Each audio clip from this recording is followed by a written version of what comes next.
ஒரு சிங்கம் இருந்துச்சு, அதுக்கு ஒரு மம்மத. யாரா இந்த காட்டுக்கு ராஜா, யாரா இந்த காட்டுக்கு ராஜான்னு எல்லார்கிட்டயும் கேட்டுட்டே இருந்துச்சான். ஒரு பாம்பு வந்துச்சான். பாம்பு யாரா இந்த நீதான் அப்படின்னு சொல்லிட்டு போயிருச்சான். அது முயல் வந்தது, குதிரை வந்தது, ஆமா வந்து எல்லாரும் நீதான் நீதான் நீ. அதே மமதையில சுத்திட்டு இருந்த அந்த சிங்கம் யானை வந்தது. யானை கிட்ட கேட்டுச்சு, யாரா இந்த காட்டுக்கு ராஜா. யானைக்கு அந்த கேள்வி பிடிக்கல, தாண்டி போச்சு.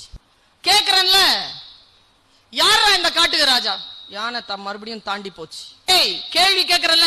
யானை சிலுப்பிக்கிட்டு முன்னால வந்து தும்பி கையில தூக்கி ஒரே அடி.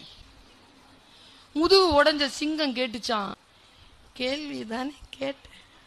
யானை சொல்லுச்சான், பதிலத்தான் சொன்ன. பதிலா அப்படி சொல்லு, நான் ஜெயிப்பேன் நான் ஜெயிப்பேன், ஜெயிச்சு காட்டு.